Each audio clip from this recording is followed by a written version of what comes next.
Boom, and we are live. Hello.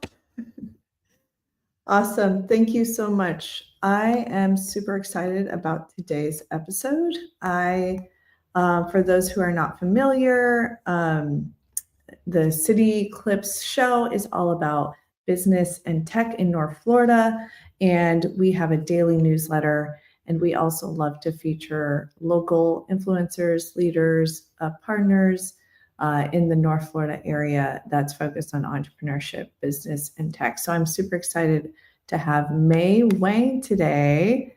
We did have some technical difficulties, and I hope she could hear me. Let me see. I'm trying to unmute May. Okay, there you go. Can you hear me okay, May?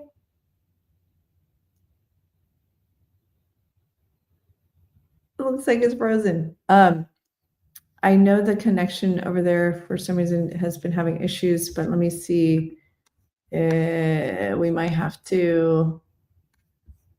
May. Oh, she's frozen on my end. It could be that I'm frozen on her end.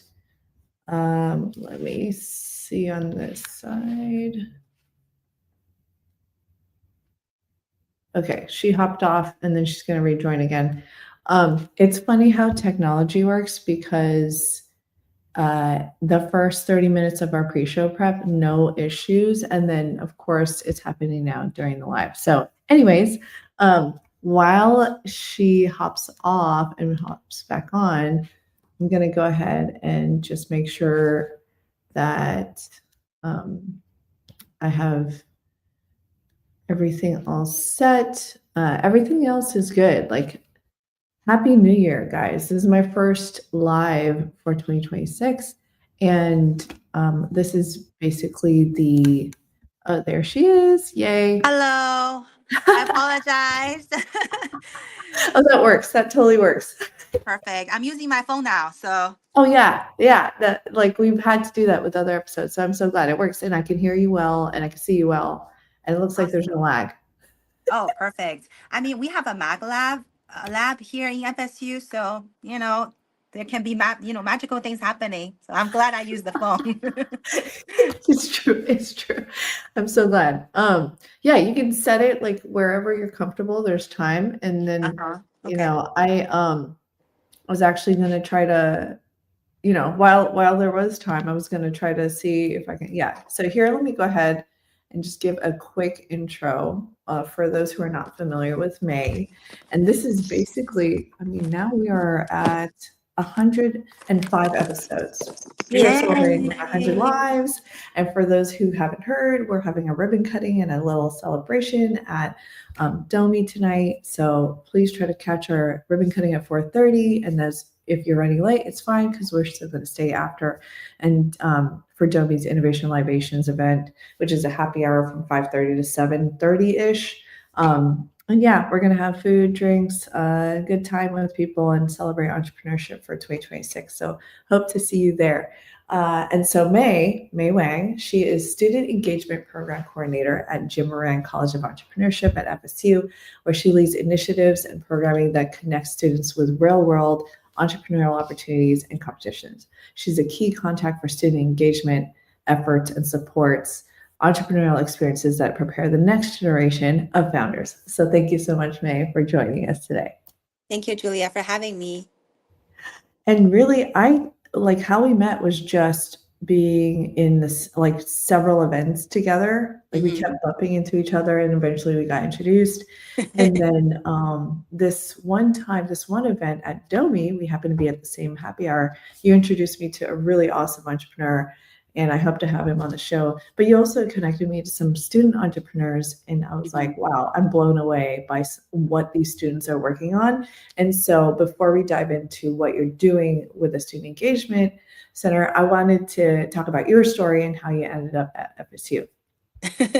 Sure, absolutely. And I enjoy meeting you at those events. I always see you ask questions and engage with people. So I was thinking to myself, I got to meet and get to know Julia. So I'm so glad we got to know each other. Me too. And we got to briefly touch on your story before the show. So I'm glad we talked about that because you are entrepreneurial. You had a business before you came to the US. Yeah. So my business journey started about 20 years ago when I started developing business internationally for a few major live entertainment and sports companies. For example, I helped Nation launch their business in Asia and China. So we built a few joint ventures for them with local companies so that we were able to like promote and tour shows throughout that region. So after about 10 years serving in a business development role in these corporations, I started my own business in sports entertainment. I toured Cirque du Soleil shows. Yeah, spent time with the Cirque du Soleil performers. It's fun. They are really cool people to hang out with. And also, I raised funding and co-produced Broadway shows as well, and advised my company. My company advised, projects for stadiums, arenas, and theaters. So before I came here, I built a business to an evaluation about $15 million of my own esports entertainment, and really enjoyed that journey. As an entrepreneur and a business development person. So after, actually at the peak of my business, I decided to go back to school. So I actually started my MBA program in UCLA. So I lived in Los Angeles for a bit. I know you're a Cali girl, that's why you're clapping. um, so Yeah, yeah, that's funny. When you mentioned earlier, you're like, yeah, you did give me the California vibe a little bit. we need to talk about our California history. Yes. So I So, started oh, sorry, go yeah, ahead. no, that's why I was going to ask you too, because, Mhm. sports and entertainment background and everything. Is that one of the reasons why you picked UCLA? Yes, yes, absolutely. So I always wanted to do their MBA program because Los Angeles is the hub for entertainment, and I was admitted. So I traveled to Los Angeles. Actually, I spent half the time in Los Angeles, half the time living in China, and continued to work on my business when I started the MBA program because I had the goal to further expand and grow my business, and I felt like that education can help me push that forward. Little did I know that was the fall of 2019. I was only in person for a few months before everything shut down, and we only got to see people on Zoom, and we had over 100 students in the class. So it was a screen full of little, rectangles and people. That's the way we got to know our class, which was a little bit unfortunate. Yeah, and that's tough because business is all about people and connections and Mhm. meeting each other. So, and that really, there's something to in person. I'm sure, I mean, thankfully we're back to normal somewhat. And then, so that must have been challenging for you to go through that MBA program Yeah, absolutely. remotely. Yeah, it was a 2-year program. So we got to know our community and cohort like electronically. And I think, like you said, it was challenging. You don't have those moments when you go get coffee and that just strike a casual conversation. Now that you are on Zoom, it's something kind of different. But also that also totally changed my trajectory as well because I was not able to go back to China to work on my business. The airlines stopped for a while, and also there was limited opportunity to do live events during the pandemic due to social distancing requirements. So I actually had to shut down my business during the pandemic. And then, looking back, I mean, it was frustrating for sure back then. But I think looking back at it, the pandemic really slowed everything down. I know many people say that it slowed everything down for people, and it slowed down for me to look back. The first 20 years of my career, I was like, go, go, go. I was international business development executive. I work very, very busy hours. The most I traveled to 4 cities in one day. Yeah, not every time, but yeah, so it was very busy schedule. Sometimes I work until 2 a.m. and my phone is on 24/7 when I'm running my business also. So I was just immersed in whatever I was doing. But then during the pandemic, I slowed down and I was thinking like, what do I want to do for the next 20 years? What is my mission, right? Where can I find, make the most impact? So that's what brought me to FSU, actually, to your question. Um, I think I want to do something in education. I come from a family, both my parents are teachers.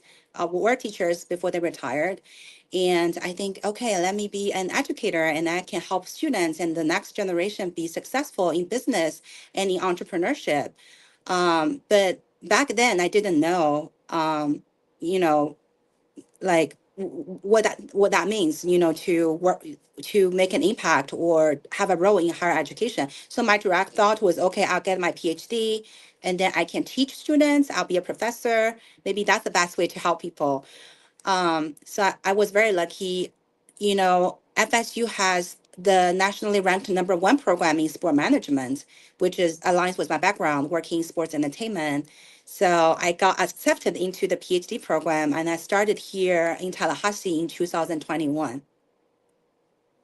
One of the things we talked about too briefly is that, and maybe most people don't know, is that all the professors, the staff, faculty, they've had experience with running a business or starting a business or even selling a business. So that's what I think makes this college unique and what sets it apart from other entrepreneurial programs. Would you agree? I mean, it's award winning. Yes, absolutely. So, we have so many hidden gems in FSU. So we have this Moran College of Entrepreneurship, which is the first and only of its kind standalone college just focused on entrepreneurship in any universities throughout the United States. Usually, entrepreneurship programs is a small branch or a center within like a college of business or a business school, but we are a standalone college that serves all of the university. So I think that's really, really unique. We are the only one actually in the United States that has that kind of level of support and dedication to entrepreneurship, I would say. But also what is so cool is usually I think people think about professors as just pure researchers and they look at a lot of books, heavy books, they wear glasses. They wear glasses. And they give you theories. Not that we don't give people theories, and we have wonderful, wonderful researchers here as well. But what is so unique about our faculty is most of our faculty run their businesses and have that first, on the ground experience running their own business and being entrepreneurial. Some of our more research focused faculty have their own patents because they continue to innovate themselves. So there's a lot of innovation and entrepreneurship going on in our college. That's wonderful. And like I mentioned, so you're involved with events, right? You're also involved with, you're really great at connecting people. Thank you. And I mean, you introduced me to several folks, and I look forward to visiting the center over there.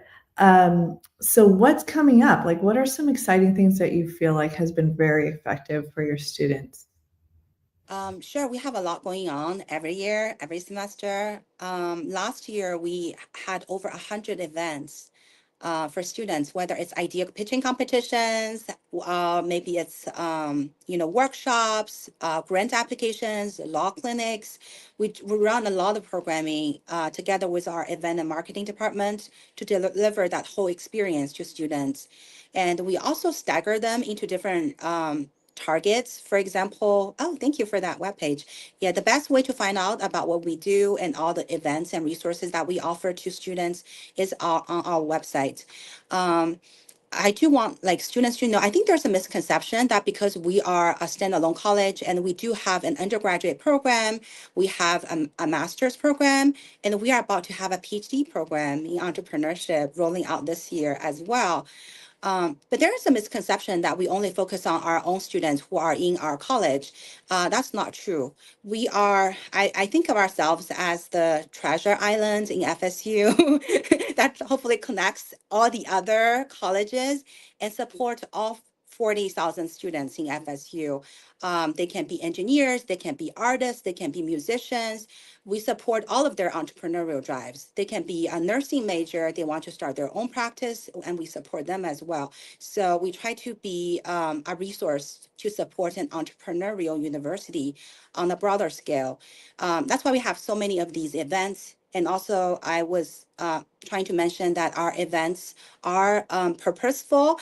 For example, certain events are geared towards people who are new in the entrepreneurial space and want to get a feel for it. We have an idea pitching competition that we have every other week in collaboration with the Innovation Hub, our on-campus partner. It's a very low-stake event. You can pitch anything. It's a quick pitch. We have pizza for lunch. So it's an event for people to see, okay, it's not hard, we can get a feel for it and just test it out. Do I like entrepreneurship? Do I like to be kind of in this space? And then we also have resources for people who are somewhat more advanced in this journey. Maybe they've already started their business and they're looking for some more financial support. And we have the Moran microgrant, and we fund students up to $5,000 to grow and expand their business. It's not a huge amount, but really for a startup, it is something to, oh, thank you. Yeah, that's a perfect website. It is something, to show support, but also to fill some gaps as well. So last year, I think we give out over $65,000 in the micro grant to support student businesses throughout FSU. That's wonderful. I didn't even know about that. I love that stat. And so this is obviously for students, right? And this is for students across FSU, or is it mostly through your entrepreneurial college? So all of our resources pretty much all serving towards all FSU students. This one, yes, the same. It's for student businesses, and in particular, if the student has a partner, they have to, be a majority owner, and we can still support them as long as they are FSU students. It can be FSU, FAMU engineering students as well. Wow, that's wonderful. Do you like looking back and knowing what you know now, and when we started our businesses around the same time and everything, I don't think a lot of these resources existed before. And so if you were to start all over again, do you think there's a unique opportunity as a student to explore starting and growing a business as a student? Especially with Moran College, for example, or I mean, everyone's different, right? People learn and build probably differently. And so maybe some might not need to do it with the college, but there is I think there's a safety net when you have student support, and you can have a lot of discounts as a student. So yeah, 100%. I feel like the chances are better than ever as a student, to explore entrepreneurial routes. I say that not like just as an entrepreneurship major, but entrepreneurship, I feel like, is really interdisciplinary. It's usually based off of a certain skill or interest that you have. That's why we really want to be a supporter for all of the different colleges and the students across campus. And this year is the 10th anniversary of our college. So we'll have a lot of things going on. So stay tuned for all the events and stuff that's happening. But yeah, like 10 years ago, there wasn't, I think, as many opportunities as we have today. I think today people value entrepreneurship maybe even more than before. And also, as educators, people are aware of the educational opportunities associated with an entrepreneurial education. It doesn't mean like you have to own your business or be your own boss. You can work for another existing company. You can do anything in your job if you kind of have that entrepreneurial spirit, right? It's proactiveness, it's attention to details, it's not being frustrated when there are uncertainty or like setbacks. I think those are essential skills to be successful in anything you do. So that's what we try to deliver to our students too. Like, you don't have to own a business in order for us to support you. It just, it makes sense for them, for their career and for their development. But to your point, yes, I think now is really a great time to get engaged, especially for students who are on campus. I think the opportunity cost is so low when you are young. You can make so many mistakes, and there are so many resources, many of them free resources, and you can play that student card. When you do outreach to your clients, you let them know you're FSU students, you're being entrepreneurial. People want to, take care of you or help you or support you. So yeah, I think you're absolutely right. I think this is really a great time for people to want to be entrepreneurial. So there's a couple questions I want to make sure we fit in there because I want to respect your time. I know I can't believe it's going to be over soon, but two things. And the community definitely wants to get involved and help entrepreneurial students. There's a survey right on the website that says Get Involved survey. Make sure we can share that. And what are like specific ways that you feel like has been very helpful for the community to get involved to support your events? Yeah, thank you so much for asking that. January is actually Mentor Appreciation Month. So we have benefited so much from the community, including yourself, to support us in our initiatives. We are constantly looking for mentors to support our students because students have all different interests and they are pursuing different things, different industries. So we are looking for a variety and the diversified background of mentors who can support them in the needs of their development. And also, we are also always looking for speakers for our workshops, or just maybe being involved. So if anyone is interested to be involved with us or contribute from the community, we have the Get Involved survey, or they can reach out to me like by email directly. And we so appreciate all the community members who support us. It's an ecosystem of support we have built for our students. It takes a village, to grow the next generation of leaders. And we love the village we have. We're such a close-knitted community and such a generous community as well. I'm always very touched by our mentors. So I want to borrow this platform to show my appreciation to all the mentors for so selflessly giving their time. And usually like very quick turnaround. I'm like calling them up and say, hey, can you do this workshop for us next week? And they're like, yes. And can you spend 5 hours judging our competition? They say yes. And I have really nothing to give them except for some swags. So I'm so grateful for all of our mentors, all of our community support members. That's great. I know. And that brings me to my next question. Like, you've been here a little bit under 6 years since you moved, and you've been involved with all kinds of things all over the world, I believe, and being in California. So what's your favorite part about Tallahassee? I think it's just like, okay, so the background is I grew up in a city with 20 million people, and Los Angeles has 30 million people. I would say Tallahassee probably is the smallest place I have been in, but that is such a blessing in several different senses. First of all, we have very little traffic. I know I don't care what people complain. I have driven on that Los Angeles traffic, waiting there on 2 hours on the freeway. So here you have a red light, you wait for a few minutes, you say that's traffic jam. That's not traffic jam. That's not real traffic jam. Everywhere you go, it's 15 minutes to 30 minutes. Starting 30 minutes, people start complaining. I mean, when I was living in Los Angeles, I do grocery shopping. That take me 1 hour to drive to do grocery shopping. So I feel so blessed. Everything is close. But what makes me like Tallahassee the most is because we're a smaller community, you always run into people. Like I keep running into you, and I keep running into people when I do my grocery too. Like I do a lot of grocery shopping, obviously. And I run into people there. I run into people everywhere. I go to a park, I run into people I know. I love that. You just don't have that when you're in a 20 million people or 30 million people city. And I just love that we have a supportive and smaller community where you have that interaction, you get to see people. And I think that's so special. So I love that about It's really this. true. I mean, your chances of meeting and bumping into amazing people, other entrepreneurs, friends, that kind of thing. I mean, if you love that kind of thing, I think it's a great experience for sure.